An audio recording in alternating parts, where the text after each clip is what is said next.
Bonjour à tous et bienvenue dans cette nouvelle vidéo qui va porter cette fois sur le thème de la Coupe du Monde 2022. Hier en fait j'ai tourné une vidéo, bon ça n'a rien à voir avec le foot, c'était sur One Piece. Euh, mais, euh, mais du coup en fait comme un débile j'ai pas pu enregistrer le son. Ce qui fait que un peu dégoûté parce que 20 minutes qui partent un peu à la poubelle. Mais là on va parler d'un truc qui m'a fait kiffer. Ouais, je veux pas vous le cacher. Coupe du Monde 2022 et on va parler du fait que cette Coupe du Monde pour moi est de loin la meilleure compétition de foot que j'ai pu voir dans ma vie. Et également, de loin, la Coupe du Monde la plus sous-cotée, même si ça fait à peine 6 mois.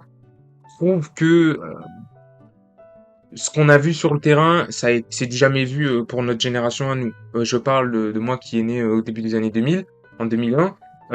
Pour tous les gens comme moi qui sont nés depuis 95, je dirais, jusqu'à même maintenant, quoi, des mecs qui sont nés en 2010, c'est impossible pour moi d'avoir vu une compétition aussi forte que celle-là. Peut-être la LDC 2019, on en reparlera un autre jour, mais cette Coupe du Monde, c'est extraordinaire. Je comprends bien qu'il y a un contexte.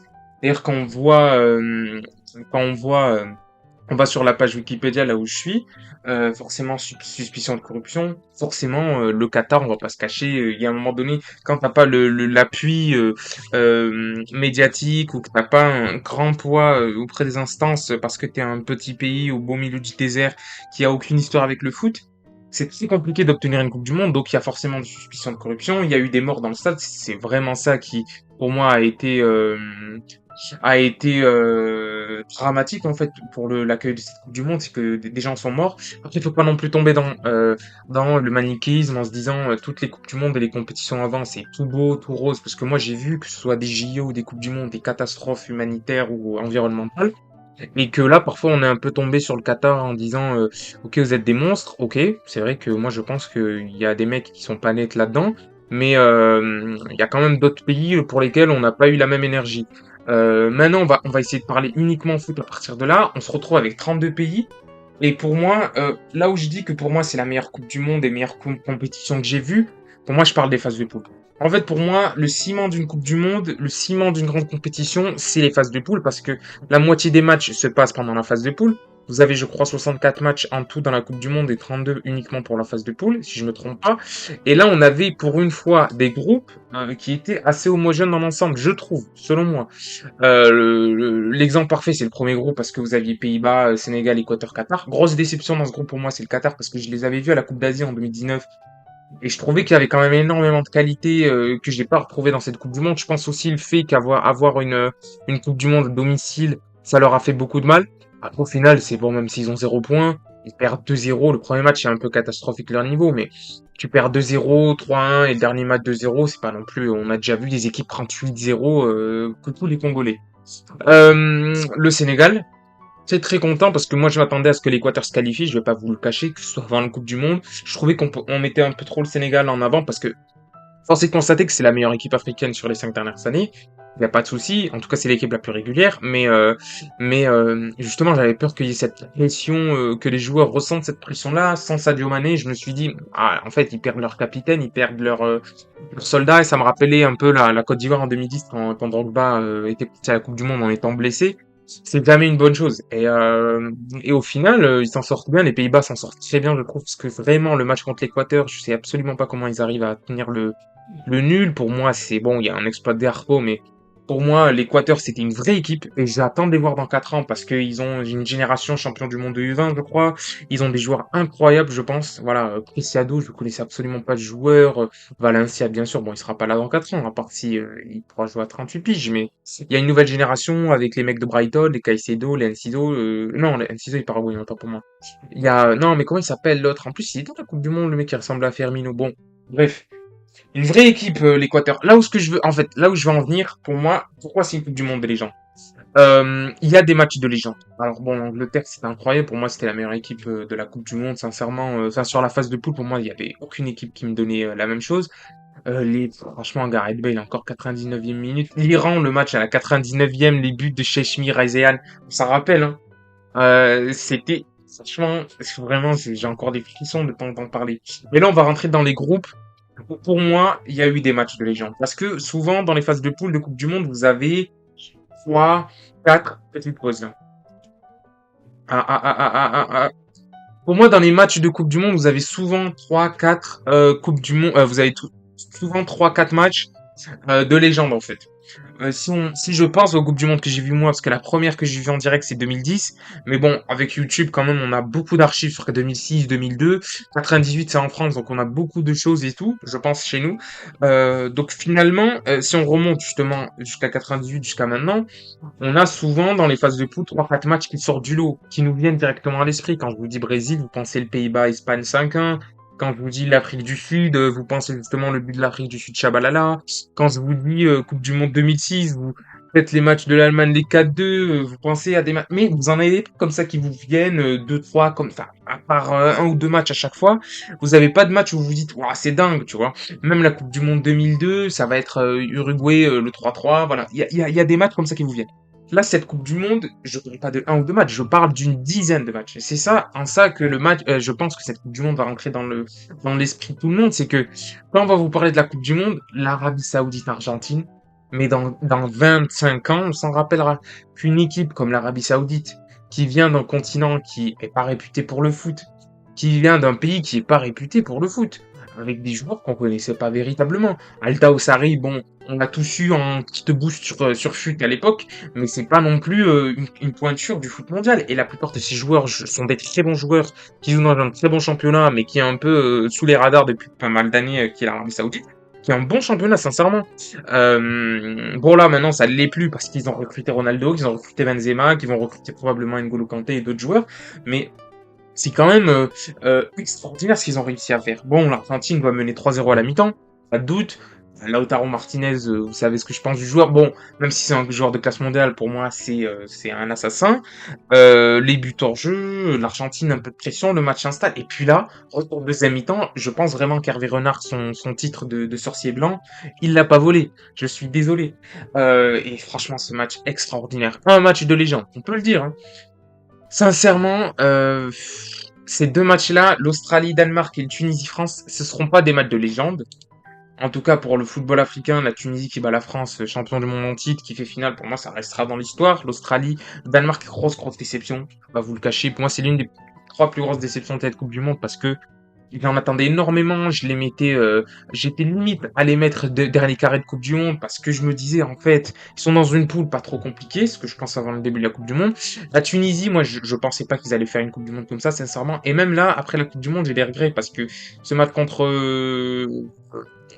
l'Australie, je ne suis pas tunisien, mais j'en ai des critiques sur Ticker encore aujourd'hui. Je trouve qu'ils ont laissé passer leur chance contre une Australie qui était prenable, puisque le problème, c'est que c'était pas une équipe qui est habituée pour moi à avoir un football protagoniste. On les a vus souvent à la CAN jouer un peu ce rôle de petit poussé et tout, et ça a jamais. À chaque fois qu'ils ont affronté une équipe en ayant le ballon, en ayant la possession, ça a été poussif. C'est ce qu'est la Tunisie depuis que je les regarde.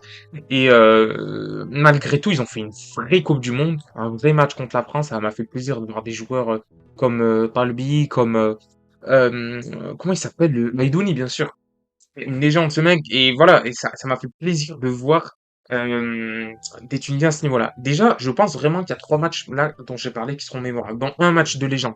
Si vous partez dans ce groupe-là, alors là, ce groupe-là, sincèrement, je le dis sincèrement, hein, le Espagne-Costa Rica, on s'en rappellera parce que 7-0, ça arrive pas tous les jours. Moi, je me rappelle encore du Corée du Sud, Portugal, où à la mi-temps, Kim Jong-un, il dit, bon les gars, c'est fini, on coupe W9. L'Allemagne-Japon, franchement, l'Allemagne-Japon, tout le monde avait regardé Blue Lock 2 semaines avant la Coupe du Monde. On était tous hype, on regardait le Japon, ça allait sur mon petit prono, tout le monde pariait sur le Japon. Extraordinaire. Retsudowan, il sort du banc, le mec surperoxydé Richard Virenque, il prend sa frappe, lucarne frère, il allume ce bon vieux manuel, extraordinaire. Sincèrement, moi je le dis, Espagne-Japon, de toute façon le Japon, leur Coupe du Monde, extraordinaire. Et le samedi, je me rappelle, je vais au magasin, je me dis bon, j'ai raté Japon-Costa Rica, mais y a rien, enfin frère, tu peux y aller tranquille. Et donc là, en fait, quand je suis dehors, je me mets en podcast le match, et là, en fait, je me rends compte que ça prend des buts contre Fuller du Costa Rica, le frérot, il a 45 millions d'années. Et là, tu te dis, waouh, putain, les Japonais, vraiment, un club de choker, un pays de choker. Tu vois, on les aime bien, mais c'est un pays de choker. Déjà, l'Espagne-Allemagne, vraiment bon match, je trouvais. Vraie grosse intensité. Et tu te dis, bon, l'Espagne-Allemagne, au final, ça va passer, quoi. Enfin, l'Allemagne, ils vont battre le Costa Rica à coup sûr. Et là, mec, 70e minute, le Costa Rica mène 2-1 contre l'Or- Alors là, je vous dis, première mi-temps a été nul à chier, des deux côtés, hein. Moi, je me suis fait absolument chier. Il y avait 1-0 des deux matchs. Deuxième mi-temps, carrément, j'avais coupé les deux streams. Et là, je reviens vers la 55e. Je reviens vers la 50e, juste avant le but de Tanaka. Le 2-1 du Japon. Et là, je vois égalisation du Japon. Je suis comme un fou. Et après, on connaît ce truc-là du ballon qui a failli sortir et qui au final rentre. But. Et là, le but du Costa Rica, 70e minute. Les deux pays sont qualifiés en huitième de Coupe du Monde. Mais j'ai été comme un fou. J'ai jamais suivi une soirée aussi dense, hormis pour la France ou le Maroc, parce que c'est mes pays. Mais c'était, je pense, c'est extraordinaire. Et pour moi, rien que dans ce groupe-là, je garde sous la main, allez, trois matchs de légende minimum. Trois matchs de légende minimum. Déjà, les deux matchs du Japon, plus Costa Rica-Allemagne, c'est un match de folie parce que l'Allemagne avait 15 millions d'occasions et ils ont bien failli choke. Bon, d'ailleurs, ils se qualifient pas, mais ça me faisait trop plaisir de voir le Japon. Si le Costa Rica serait passé, ça aurait été le meilleur groupe de l'histoire de la Coupe du Monde. Donc là, on en est quand même à 6 matchs mémorables, dont 3 matchs de légende, hein. Et puis là, bon, Maroc, là, c'est bon. Maroc, moi, je le dis, je suis le Maroc depuis que je suis petit. Mon père nous habite à regarder les matchs du Maroc, donc il n'y a pas de... quand je parle du Maroc, je sais ce que je vais dire à partir de maintenant. Le Maroc, c'est un pays de choker. Ok, je le dis en étant marocain. Je le dis parce que j'ai connu des cannes effrayantes 2012, 2013, Cannes 2015, on peut même pas y aller. Cannes 2017, on tient l'exploit du siècle, frère, parce qu'on n'arrivait jamais à battre une grande équipe. Là, on affronte l'Égypte de Salah et on se fait taper à la 89e minute. Que on a la Cannes 2019. Moi, je veux le dire, mon père. On prend 9 points. Des matchs dégueulasses, hein, faut le dire. On arrive en huitième contre le Bénin, je dis non, mais moi, je le sens pas. Mais comment c'est possible? On va pas perdre contre le Bénin. Ben, on a perdu contre le Bénin, mais moi, j'avais connu que des déceptions avec cette sélection. Hormis, voilà, ce barrage contre la Côte d'Ivoire en 2017 qui nous offre la Coupe du Monde. Ça, c'était un vrai match de bonhomme, sincèrement. Mais la Coupe du Monde 2018, j'y allais avec beaucoup d'espoir. C'est la première fois de ma vie que je voyais le Maroc à la Coupe du Monde, dans une poule qui, moi, était la poule qui m'a hypé le plus de la Coupe du Monde, contre Ronaldo, contre l'Espagne qui était pour moi l'une des meilleures équipes du monde à ce moment-là. Même contre l'Iran, qui était une vraie équipe. D'ailleurs, ce premier match nous a sabordé en fait. On s'est sabordé nous-mêmes parce que on aurait jamais dû perdre ce match, on aurait jamais dû le perdre, et moi j'avais peur contre la Croatie, voilà, on entérine déjà nos chances dès le premier match. Mais je savais que dans l'intensité on allait faire un bon match. Moi je pensais que plus que dans l'efficacité dans les deux surfaces, c'est un truc qui a jamais souri aux Marocains. Et en plus la veille je crois qu'il y avait le Belgique-Canada. Et franchement je me suis dit mais comment le Maroc va sortir de cette poule quand on voit le niveau des Canadiens, sincèrement avec les Kyle Larin, avec les Anthony Davis. Avec les Anthony Davis, je suis fatigué. Ça fait 3 semaines que je regarde la NBA, gros. Avec les Alphonso Davis, les Buchanan. Incroyable ce mec. Je connaissais pas ce type, cet ailier-là. C'est un vrai joueur. Et du coup, je regarde le match. Bon, la Belgique, c'est un hold-up total, hein. Même les Belges, ils vont vous le dire. Mais bon, c'est les grandes équipes, à un moment donné. Les grandes nations, souvent, ça hold up, hein. Dans les deux surfaces, c'est efficace et il en faut pas plus. Ils sont rentrés une fois, Batshuayi, merci, au revoir, bam, juste avant la mi-temps, hein. Pas plus. Et Croatie, pour moi, voilà, je le disais, la Croatie, pour moi, ça allait loin. Et ça, pour moi, c'est une réussite. Par mes pronos, c'est que je disais que la Croatie pouvait gagner la Coupe du Monde. J'en étais persuadé. Après, tous mes potes me disaient, bon, ils ont fait leur coup il y a 4 ans, mais moi, j'étais persuadé. Quand tu vois l'équipe qu'ils ont sur le papier, déjà, ils ont une équipe exceptionnelle. Ils ont une nouvelle génération qui arrive. Ils avaient un vrai gardien, Livakovic. Ils avaient, comment ça s'appelle, Gvardiol, cette nouvelle génération de défenseurs, les Stanisic aussi. Je sais pas s'il a joué, mais moi, je trouve qu'ils avaient une vraie génération. Donc, ils ont un mélange entre jeunesse et des mecs qui sont là depuis 45 ans comme Podric, Perisic, je vais pas les raconter, quoi. Et premier match, franchement, si Bono il fait pas un arrêt sur Kovacic, on peut ressortir bredouille. Et c'est pas la même Coupe du Monde. Mais pour moi, le match, même si c'est pas la même Coupe du Monde, le match pour moi qui change absolument tout pour le Maroc et le continent africain en général, c'est le Belgique-Maroc. J'avais déjà entendu des trucs, enfin des discours, voilà, de Aliou Cissé, de Samuel Eto'o, qui voulaient justement décomplexer les joueurs africains expliquer qu'on avait autant de chance que les autres, parce que c'est vrai qu'en Afrique, vous avez que 5 chances. Bon, maintenant, ça va changer à partir de la prochaine Coupe du Monde, mais jusqu'ici, il y avait 5 pays seulement qui se qualifiaient pour 54 pays, que vous aviez chaque année, enfin, chaque Coupe du Monde, vous aviez 9 ou 10 nations qui pouvaient se taper pour aller à la Coupe du Monde, parce qu'il y a un niveau très homogène, mais vous n'avez pas une équipe qui sort du lot. Et les seules fois où les équipes sont sorties du lot, moi, je pense à la Côte d'Ivoire de Eto'o, de Drogba, je pense au Cameroun de Eto'o début des années 2000, je pense à l'Égypte qui avait fait 3 CAN de suite, 2006, 2008, 2010, ces équipes-là sont jamais arrivées loin en Coupe du Monde. Et même pour l'Égypte, ils sont jamais qualifiés, tu vois. Et le Ghana, par exemple, qui est une équipe qui, à chaque fois, échouait dans le dernier carré, mais pas loin pour gagner une CAN, ben, au final, c'est cette équipe-là qui a fait des merveilles en Coupe du Monde, parce que c'est une équipe qui a réussi à faire 2006, 2010 et 2014, aller à 3 Coupes du Monde. Et en fait, tu crées une nation, tu crées quelque chose, un engouement autour de ça. C'est pour ça que pour moi, la deuxième Coupe du Monde du Maroc et de la Tunisie, ça allait énormément les aider au Sénégal aussi, à pérenniser. Et d'ailleurs, c'est ces nations-là qui ont fait le plus de points en Afrique. Il n'y a pas de secret, en fait. À un moment donné, il faut comprendre que la Coupe du Monde, c'est pas quelque chose qui vient comme ça naturellement. C'est vrai que parfois, il faut plusieurs éditions et il y a des pays qui sont construits comme ça. On parlait du Japon tout à l'heure, mais c'est exactement la même chose. Le Japon, bon, même si on va les critiquer parce qu'ils vont jamais très très loin non plus, ça sort des poules parce que chaque 4 ans, tu retrouves le Japon. Le Mexique, c'est pareil. L'Uruguay, c'est une équipe qui dans les années 80, est quasi inexistante au niveau mondial, mais qui dans les années 90, au début des années 2000, s'est construite avec les Coupes du Monde, avec les Copa América, et le fait de constamment aller dans ces grandes compétitions-là, ça leur a permis de construire une vraie sélection. Aussi, ça aide en fait d'avoir une vraie expérience. Et du coup, quand je vois ce match contre la Belgique, je me dis ils vont nous avoir à l'XP. Et au final, on fait un match de bonhomme sur le terrain. Et franchement, c'est l'un des matchs qui m'a rendu le plus heureux du football africain, hors Maroc, même si je suis marocain bien sûr, donc il y a une part de subjectivité. Et quand je vois le Croatie-Canada, encore Canada pour moi qui mérite pas du tout le 4-1, mais bon, c'est comme ça, c'est la Coupe du Monde. J'ai l'impression en voyant le Canada, j'ai l'impression de voir le Maroc il y a 4 ans, une équipe qui a envie, une équipe qui tente, mais une équipe qui réussit pas. Et c'est pour ça que je dis, dans le Canada, dans 4 ans, Coupe du Monde à domicile, il faudra faire attention. Pareil pour les États-Unis, moi je suis persuadé que c'est des pays qui vont revenir beaucoup plus forts. Et ce dernier match contre le Canada, il m'a tellement donné, franchement, il m'a énormément, euh, il m'a énormément plu parce qu'on a souffert, mais on a commencé à apprécier le fait de souffrir, en fait. Une Coupe du Monde, c'est aussi avoir une vraie défense, avoir un vrai gardien, avoir une vraie assise. C'est sur ça que tu bâtis tout ce qui se passe. La Croatie et la France, c'est des pays sur les dernières Coupes du Monde qui se sont construits comme ça aussi. C'est pour ça qu'ils font 2 fois dernier carré, 2 fois finale pour la France. Euh, le Maroc, c'est une équipe qui avait une vraie charnière centrale, mais voilà, c'est une équipe qui, faut savoir que Walid Regragui, il prend la sélection 3 matchs avant la Coupe du Monde. Et moi, je suivais absolument tous les podcasts sur YouTube, sur les différentes plateformes de streaming, les avis sur Twitter, donc parce que j'étais vraiment hype pour cette Coupe du Monde et que je voulais avoir le plus d'avis possible. Et en fait, il y avait moi euh, qui avait un peu cet aspect pessimiste-là en lui, parce que c'est un truc qu'on a connu avec le Maroc. Et les gens qui étaient totalement optimistes, ça, j'en voudrais jamais à des gens de raccrocher, de devenir fan grâce à une grande compétition. Moi, ça me dérange pas. Mais c'est aussi des gens parfois qui n'avaient jamais vu le Maroc jouer dans des grandes compétitions.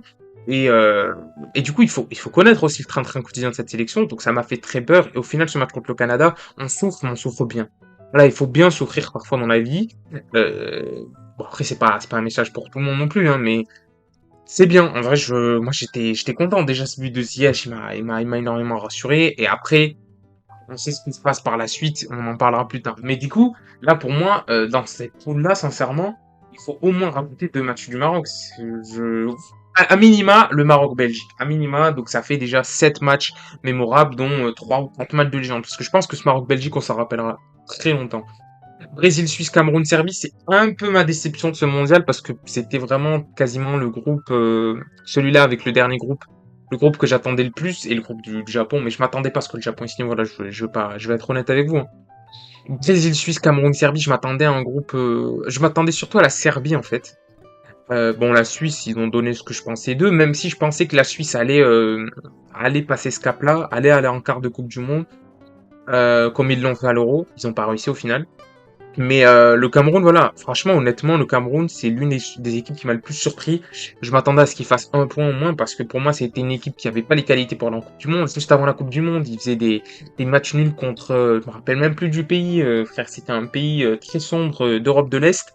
Euh, moi, pour moi, il y avait très peu de, quand je disais qu'il y avait peu d'assurance au Maroc parce que le sélectionneur avait pas eu le temps de travailler, qu'on n'était pas sûr de l'équipe, bah, c'est exactement la même chose pour le Cameroun. Et au final, franchement, j'ai été agréablement surpris. Et je pense même que avec une attaque à Boubacar Choupo-Moting dès le début de la Coupe du Monde, je pense que le Cameroun aurait pu passer sincèrement. Parce que ce match contre la Suisse, je l'ai vu en entier et j'ai beaucoup de regrets. Un peu comme le France-Tunisie, il me donne beaucoup d'urticaire. Pas le France-Tunisie, mais le Tunisie-Australie. Il me donne beaucoup d'urticaire ce match parce que Suisse était prenable.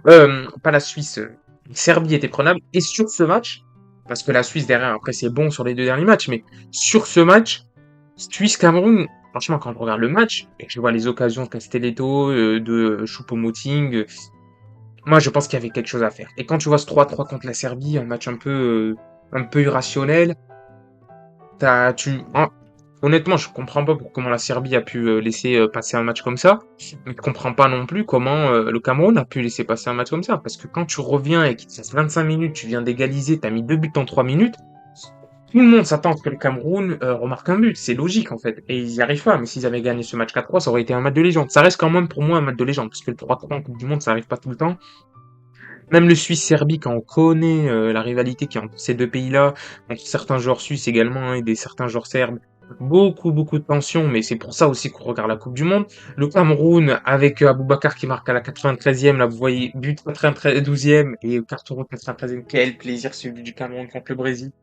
Je suis désolé à mes frères algériens qui voulaient pas que le Cameroun y aille parce que bon, c'est vrai que il y a eu des problèmes apparemment de corruption, mais honnêtement, moi je trouve qu'ils ont loin été, ils ont été loin d'être ridicules les Camerounais, hein. Je pense vraiment qu'ils ont fait une belle Coupe du Monde et ils étaient pas loin. C'est à ce premier match que ça se joue, mais voilà. À un moment donné, t'as trois adversaires, t'as souvent un adversaire contre qui tu vas te taper pour la deuxième place. Et si tu le bats pas, bah tu sors. Et voilà, moi après ce match contre la Suisse, je savais qu'ils allaient sortir. Après, je m'attendais pas à ce qu'ils battent le Brésil, je m'attendais à ce qu'ils battent la Serbie, ou même que la Serbie leur mette un 3-0 et que le Cameroun sorte avec 0 points. Moi, ça m'étonnerait pas, quoi. Après, le Brésil, c'était vraiment très solide, hein. Après, je sais qu'il y a des gens qui vont critiquer le Brésil, qui vont critiquer Neymar et tout, mais ils sont à un but près contre la Croatie de se qualifier en demi. Et même si je pense que l'Argentine les aurait tapés en demi, c'était quand même un vrai Brésil qu'on avait sur cette Coupe du Monde.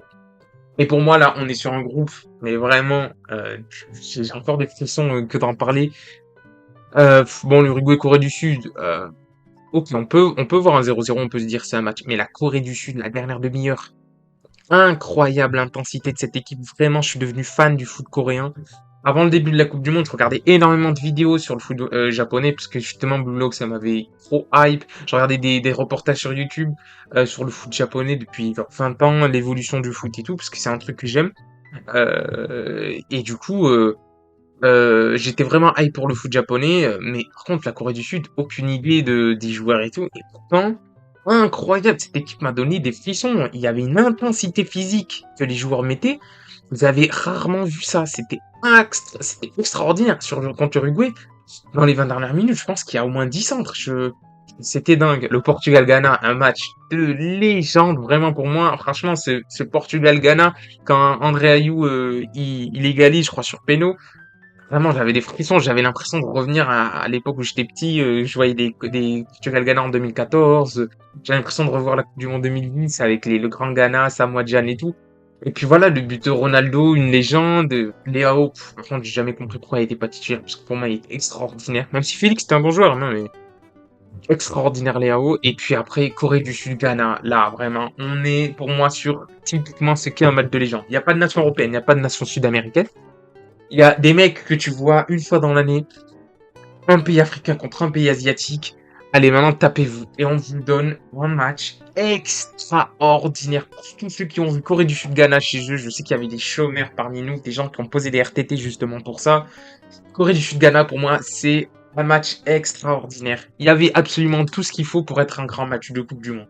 Il y avait de l'intensité athlétique, de l'intensité technique. Il y avait, comment ça s'appelle, des grands buts. Il y avait beaucoup de buts. 5 buts, c'est énorme. Et puis, il y avait ce côté on savait pas qui allait gagner. Parce que même si le Ghana menait 2-0, il y avait la Corée du Sud. Et c'est pour ça que moi, je leur donne énormément de crédit, que je leur mets un coup de chapeau. C'est que, franchement, quand ils étaient menés 1-0, 2-0, ils ont jamais lâché dans aucun des trois matchs. Ils ont tout le temps donné la même intensité. Et de voir des équipes aujourd'hui qui sont capables de donner des matchs comme ça, moi, ça me donne énormément d'espoir pour la suite parce que je me rappelle de la Corée du Sud quand ils avaient fait leur match contre l'Algérie en 2014, c'était pas du tout la même équipe. Il n'y avait pas du tout cette intensité-là. Et de voir le Japon mettre cette intensité-là, voir des pays arabes mettre cette intensité-là, des pays africains mettre cette intensité-là, je pense que ça va troubler beaucoup de nations. Et d'ailleurs, l'Uruguay, je les ai sentis très troublés parce que c'est une équipe d'habitude qui, dans ce genre de poule, passe. Et d'ailleurs, là, ils sont à un but près de passer parce que vous voyez, ils ont le même nombre de points, le même nombre de matchs, le même nombre de nuls, le même nombre de... C'est extraordinaire. Mais je suis très heureux que ce soit la Corée qui passe et pas l'Uruguay parce qu'il y avait une équipe qui était protagoniste et une autre équipe qui l'a voulu la jouer à l'expérience. Après, l'Uruguay est déjà passé dans d'autres compétitions à l'expérience. Hein. Mais moi, je préfère tous les jours une équipe comme la Corée du Sud qui a pris son destin en main et qui s'est dit, les gars, on va aller chercher cette Coupe du Monde et on va aller chercher cette qualif en huitième. Et du coup, arrive cette dernière journée, arrive ce match où tu comprends que l'Uruguay va gagner. Et là, moi, je commence à pleurer parce que le Ghana, pour moi, c'était vraiment leur Coupe du Monde pour pas forcément se qualifier, mais parce que, enfin, pour moi, la Corée du Sud méritait plus. Mais moi, j'aurais préféré pour le continent africain une équipe de plus en huitième. Et il faut savoir qu'avant le début de la Coupe du Monde, le Ghana, c'était une équipe qui s'était fait taper par les Comores sur la dernière CAN, qui est une équipe qui avait absolument euh, aucune idée de jeu, aucun truc. Le sélectionneur est arrivé 30 minutes avant la Coupe du Monde. Il a vu de la lumière et il s'est dit bon, vas-y, on va lui donner une étiquette d'entraîneur. Lui, ça part. Et au final, avec des joueurs qui sont arrivés 2 semaines avant la Coupe du Monde, ben au final, ça a fait le café. Ça a fait le café et du coup, tu sais que le Ghana va perdre, mais tu sais que le Ghana, ils vont pas laisser l'Uruguay non plus s'en sortir. Et du coup, il restait un caractère. Tu savais que le Ghana allait pas prendre de but parce que eux, leur objectif, c'était sincèrement de faire chier l'Uruguay, sincèrement. Et d'ailleurs, tu le vois qu'à la fin du match, ils sont bons, ils sont dégoûtés de sortir et des derniers de la poule, mais il y a quand même deux, trois sourires. Je pense que si l'Uruguay s'était passé, il y aurait pas eu ces sourires-là. Et du coup, moi, vraiment, je me disais, bon, la Coupe du Monde est dingue. C'est le dernier match de poule. On a eu jamais une phase de poule aussi extraordinaire. Là, on a déjà cité une dizaine de matchs de légende, dont, enfin, une dizaine de matchs mémorables, dont 4 ou 5 de légende. Mais là, sincèrement, c'est la Corée bat le Portugal. En plus, j'avais mis 2-1 sur mon petit prono, donc c'était extraordinaire, c'était le feu. Et là, je me dis, c'est impossible. C'est pas impossible. En plus, tout le monde attend ce but-là. Tu sais que le rugby va pas marquer. Ok, je stressais quand même un petit but de Suarez à la dernière minute, mais Corée du Sud, ça avance, ça avance. Et puis la dernière action, ça remonte tout le terrain, sonne extraordinaire. 5 joueurs autour de lui. Il la donne entre les jambes à son pote. Et là, mec, vraiment, c'est vraiment les émotions. Vraiment, j'ai rarement autant été heureux pour un pays qui était ni la France, ni le Maroc, ni même un pays africain où j'ai un peu d'affect. Aucun affect avant le début de la Coupe du Monde, mais je suis tombé amoureux de la Corée du Sud, voilà. Extraordinaire. Et du coup, on arrive sur les huitièmes. Et là, pour moi, bon, Pays-Bas, États-Unis, un match absolument chiant, comme tous les matchs des Pays-Bas, vraiment. Très déçu de cette équipe. Bon, ils ont failli partir en demi, parce que le quart, pour moi, c'est un autre match de légende de la Coupe du Monde, mais vraiment, ce huitième, pour moi, ça servait à rien. Le États-Unis aussi a pas mal déçu de cette équipe, mais dans 4 ans, moi, je pense que ça va revenir assez fort. Argentine-Australie, au final, l'Australie a fait vraiment une vraie Coupe du Monde. Hein. Et c'est pour ça qu'à chaque fois qu'on parle de oui, mais cette équipe a pas d'expérience en Coupe du Monde, oui, mais cette équipe a pas l'effectif. Regardez l'Australie et vous comprenez que n'importe quelle équipe peut faire ça. Parce que c'était pour moi l'équipe la plus faible quasiment sur le papier sur cette Coupe du Monde. Ah, il y avait le Qatar, c'est vrai. Et l'Arabie Saoudite avant le début de la Coupe du Monde. Mais au final, c'est des équipes qui ont montré des choses. C'est pour ça que le continent asiatique, pour moi, a beaucoup d'espoir, enfin, a beaucoup d'avenir dans la Coupe du Monde. Japon-Croatie, pour moi, c'est l'une de mes plus grosses déceptions de la Coupe du Monde, ce match. Parce que je voulais que le Japon se qualifie. Je voulais voir un Japon-Brésil en quart. Et pour moi, ça signifiait euh, un pas de plus, parce que ça fait plusieurs éditions où tu te fais éliminer en huitième. Et t'as toujours ce problème-là. En 2010, tu te fais éliminer contre le Paraguay ou penalty contre une équipe qui est pas nécessairement plus fort. Il y a 4 ans contre la Belgique, tu sors, mais tu sors d'une manière mais tellement cruelle. D'ailleurs, c'est ce qui a lancé toute cette hype autour de Blue Lock, parce qu'en gros, c'est un manga, je vous explique pour ceux qui savent pas, c'est un manga où, en gros, l'auteur, en voyant ce match-là, s'est dit, en fait, j'ai compris, nous, on n'est pas une équipe de méchants. Nous, il nous faut des boys, il nous faut des mecs qui soient méchants, il nous faut un neuf, qui a envie de tout arracher sur sa lancée, en fait. Et du coup, t'as 4 ans, t'as tout ce cheminement, t'as beaucoup de gens qui suivaient le Japon, et au final, tu déçois les gens, parce que forcément, tu fais un match qui est bon, hein, qui est pas dégueulasse, mais contre une équipe qui a beaucoup d'expérience. Et contre la Croatie, c'est très, très solide, très sûr de ses forces. Et, voilà, mais à un moment donné, ça aussi, pour moi, ça a raffermi l'exploit du Maroc d'avoir sorti, enfin, d'être sorti premier d'une poule avec le Canada, qui était l'une des plus grosses surprises pour moi de cette Coupe du Monde, avec la Croatie qui est à en demi, et avec, bien sûr, la Belgique, qui était, demi-finale sans titre. Le Brésil, bon, la Corée, franchement, ils ont tout donné, je pense, sur la phase de poule. Là, pour moi, c'est définition d'une équipe qui était cramée. Et puis le Brésil, c'était trop fort, sincèrement. Ça commençait à danser avec le sélectionneur. Bon, ça dansera moins en quart, mais ça dansait avec le sélectionneur, Richarlison, Vinicius. Bon, moi, pour moi, le drame, c'est toujours cette blessure de Neymar, parce que j'aurais aimé voir le Brésil avec Neymar pendant toute la Coupe du Monde. Peut-être ça serait passé différemment, mais bon, c'est la même chose en 2014, en 2018. Il sera un regret éternel pour moi, pour ce joueur. Angleterre-Sénégal, j'avais beaucoup d'espoir envers le Sénégal, je vais pas vous cacher, mais pour moi, même si j'avais de l'espoir, je me dis, c'est possible. Pour moi, l'Angleterre, c'était la meilleure équipe de cette Coupe du Monde. Je le dis, hein. Jusqu'à ce qu'ils se fassent éliminer. Et même dans le match contre la France, ils font un très bon match. Pour moi, l'Angleterre, si ça sort la France, je pense que ça va en finale. Après, le Maroc, je les ai vus, hein. Justement, c'est aussi mon pays. Donc, le France-Maroc, il a été déchirant pour moi, mais on sentait quand même l'équipe du Maroc, ça descendait. Parce que le problème, c'est qu'on avait beaucoup de blessés et que on n'avait pas non plus un effectif comme l'Angleterre. C'est-à-dire que on a commencé une demi-finale de Coupe du Monde avec des El Yamir, avec des Jabran, qui sont des excellents joueurs. Et pour moi, ça sera des légendes du Maroc à vie. On pourra m'expliquer ce qu'on veut. Et tous les joueurs dans cette Coupe du Monde, bon, à d'autres, je vais pas citer les noms, mais vous savez qui. J'ai pas envie d'être méchant et tout, mais après, c'est plus des légendes pour moi. Cette coupe du Monde du Maroc, ça restera dans l'histoire. Pareil, cette Coupe du Monde de la France, pourtant, j'étais pas du tout hype. C'est la compétition de la France pour laquelle j'étais le moins hype de tous les temps parce que même si c'est une Coupe du Monde, j'avais absolument pas ce truc-là. J'avais juste ce stress-là de la France qui se fasse éliminer en poule. C'est un truc qu'on a déjà vu. Et donc, pour moi, après, je me voyais pas sortir en poule non plus parce que, euh, quand même, on avait une équipe extraordinaire. Je sais qu'on s'est fait déjà, par exemple, en 2002, éliminer avec une équipe qui était exceptionnelle aussi, mais je me disais, bon, t'es pas non plus dans une poule de la mort, quoi. Tu vois, on aurait été dans une poule de la mort, peut-être ça aurait été différent, mais enfin, je me dis, on avait des qualités et tout. Et quand j'ai vu le niveau de Mbappé, je me suis dit, bon, lui, il est pas venu pour rigoler. Et du coup, ce huitième, ça représente justement ce que je dis. France-Pologne, rien à dire. L'Angleterre aussi, rien à dire, quelque part. Même si le Sénégal fait 35 premières minutes qui sont très bonnes. Voilà, l'Angleterre, pour moi, c'était trop fort. Et je me disais, bon, la France a battu la Pologne. L'Angleterre a battu le Sénégal, le Brésil a battu la Corée du Sud, la Croatie élimine le Japon. Toutes mes surprises, en fait, sont parties. Donc je me dis, bah, le Maroc, ça va se faire éliminer, parce qu'au final, vous regardez les 8 équipes qui se qualifient sur les 8 matchs, quasiment à chaque fois le favori passe, ou l'équipe qui a le plus d'expérience passe. Donc je me suis dit, bon, voilà, il n'y a pas eu de surprise. Peut-être que la surprise, ça sera la Suisse.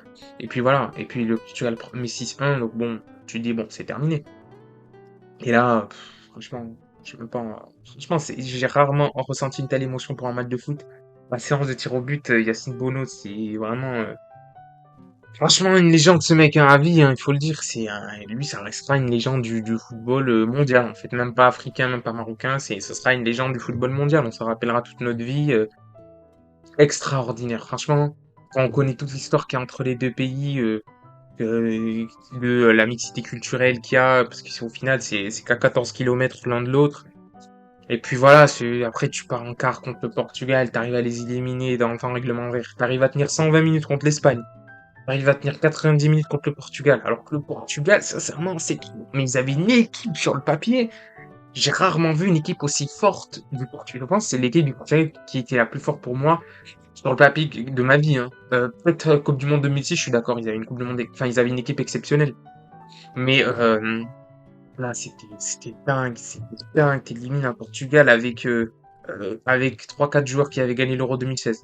Avec Félix, Fernandez, Leao, Ruben Neves. Non, oui, Ruben Neves, Ruben Dias, Renato Sanchez, les meilleurs latéraux au monde, les Nuno Mendes, bon, même si c'était un peu pété pendant la Coupe du Monde. Les Joao Cancelo. Non, mais cette équipe, elle était affolante. Et tu les sors avec Ernest, un mec en qui j'ai pas cru, je le dis, hein, parce que pour moi, c'est un problème récurrent, le neuf au Maroc, depuis que je suis petit. Et au final, Mais bah, salut, au final, il met un but en quart, y a rien à dire. Et, euh, et ce match m'a fait énormément stresser. Le France-Angleterre, pour moi, c'est un match de légende. Même si c'est le match de légende où il y a le moins de buts, c'est un match de légende parce que, bon, même s'il y a le Maroc-Portugal, bien sûr, dans le match de légende. France-Angleterre, c'est pour moi les deux meilleures équipes de la compétition qui s'affrontent. L'Argentine était l'équipe la plus solide, mais sur le terrain, en termes de foot pur, ils ont absolument pas la qualité que l'Angleterre avait. Et au final, c'est tout crédit à nous parce qu'on a réussi à les battre avec ben, un mec qui était là au bon moment, au bon endroit, qui a pris un centre, avec un Griezmann qui était époustouflant, avec même un Mbappé qui a été ceinturé, mais lorsqu'il est sorti à chaque fois, ça sentait que, en fait, il n'a pas été bon directement, mais indirectement, comme il y avait à chaque fois 3 jours sur lui, qu'il y avait minimum Kyle Walker qui le prenait en comme si c'était un CRS, euh, c'était indirectement en fait, il a permis à la France de gagner. Là où j'ai été un peu déçu, c'était le match de Dembélé, parce que je m'attendais à ce qu'il mette le feu dans tous les sens. Mais au final, j'ai été hype pour ce match et il m'a absolument pas déçu. Et quand on parle de match de très très haut niveau, je pense que c'est l'un des 3 4 premiers matchs qui me vient en tête parce que souvent quand on parle là sur cette Coupe du Monde, il y a aussi beaucoup, je comprends, beaucoup de gens la mettent pas aussi haut que moi parce que pour eux c'est vraiment la qualité du foot qui prime, mais pour moi c'est les émotions. La qualité de foot, je la recherche quand c'est en club, quand c'est en Ligue des Champions par exemple. Quand c'est la sélection, que t'as des équipes qui viennent 4 jours avant, surtout que cette Coupe du Monde, ça c'était en plein milieu de la saison, donc les mecs ils étaient là 6 jours avant, ils étaient encore avec leur club. Et une semaine après, ils devaient jouer des matchs de Coupe du Monde, donc tu peux absolument rien préparer. Tu peux pas créer un fond de jeu sur ça. Donc ça s'est joué sur le mental, sur euh, la, euh, la qualité aussi de l'effectif. Et au final, Angleterre-France, c'était les équipes qui avaient la meilleure qualité de l'effectif, mais de loin dans cette Coupe du Monde. Donc très content d'avoir vu ce match-là, on s'en rappellera, parce que même ceux qui vous diront, bon, il y a par rapport à d'autres Coupes du Monde, peut-être il y a longtemps, il n'y avait pas de match de très haut niveau, bah, je les invite à regarder France-Angleterre.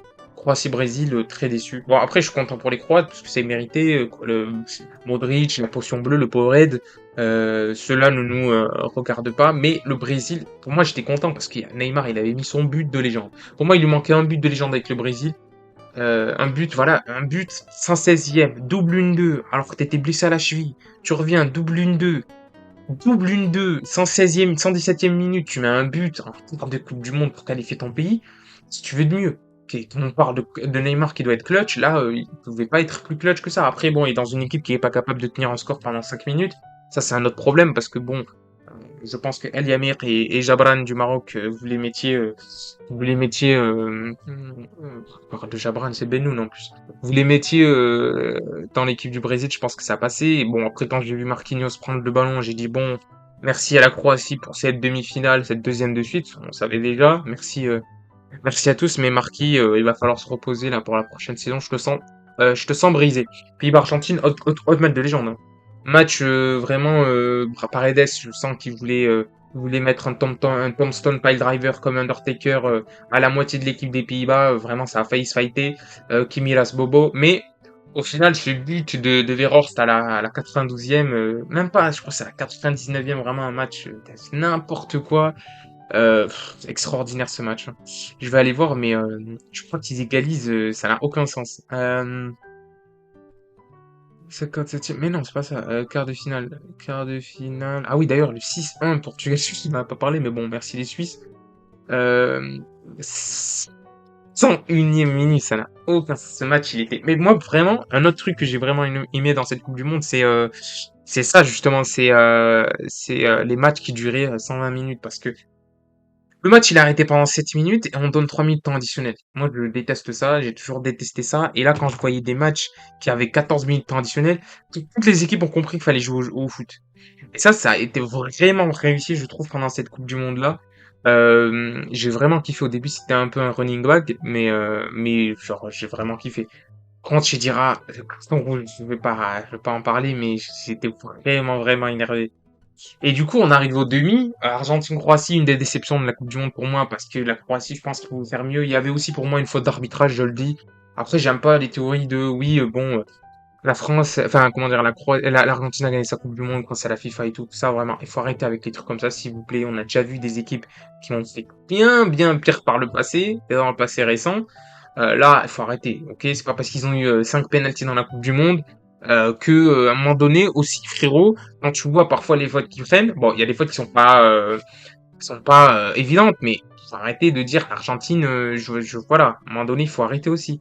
Je pense qu'il faut stopper ça et qu'il faut juste les féliciter parce que le match, ils le tiennent. Voilà, à un moment donné, il y a des équipes, j'ai déjà vu plein d'équipes, même avec des erreurs d'arbitrage, complètement craquer dans des matchs de Coupe du Monde et tu sens que cette équipe-là, le sacre en Coupe América leur a fait beaucoup de bien. C'était pas l'équipe la plus talentueuse pour moi sur le terrain, mais quand il fallait serrer les matchs, quand il fallait marquer le but, et ils avaient un joueur derrière lequel tirer, ils avaient un sélectionneur qui connaissait absolument parfaitement son équipe, ils avaient une défense solide, ils avaient un bon gardien, et ils avaient un vrai numéro 9. Et quand je parlais de Lautaro Martinez, pour moi, voilà, l'un des moments clutch de cette Coupe du Monde, c'est quand Scaloni passe de Martinez à Alvarez. Pour moi, ça change tout. Et c'est ce qui fait aussi que cette équipe va en finale de Coupe du Monde. Et puis France-Maroc, un match qui m'a personnellement très déçu parce que j'étais marocain. Mais bon, en même temps, tu sais, c'est compliqué parce que la France serait sortie, j'aurais été aussi déçu. Mais voilà, moi j'avais vu de mon vivant la France gagner une Coupe du Monde et les gens comprennent pas que quand tu vois un de tes pays remporter la Coupe du Monde, ben forcément t'as envie que l'autre gagne, quoi.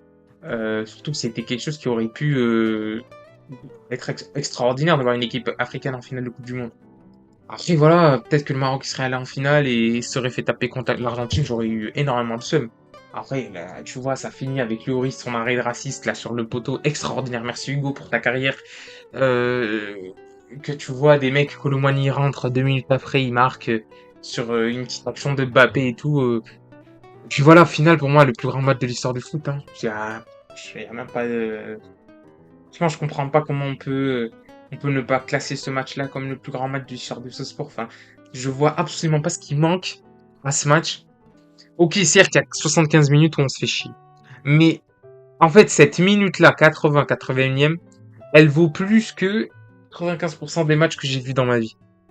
Ce que j'ai ressenti à ce moment-là, et je vous le dis, j'étais pas hypé pour cette Coupe du Monde à la France. J'étais pas hypé pour cette finale parce que j'ai vu 4 ans auparavant la France gagner une Coupe du Monde. J'avais plus du tout cette pression que j'avais depuis que j'étais petit, cette boule au ventre. À chaque compétition, je me disais, putain, est-ce qu'on va enfin gagner un titre ou pas? Et l'Euro 2016, c'était pour moi un cauchemar total.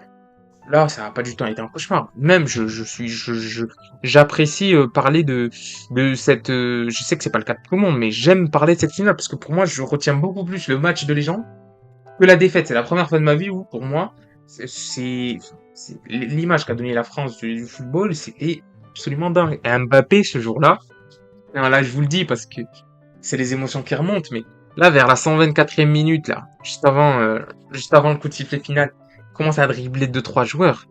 Et que là, il y a Dybala qui met le pied et qui la dégage. Donc là, Mbappé, tu vois qu'il crie.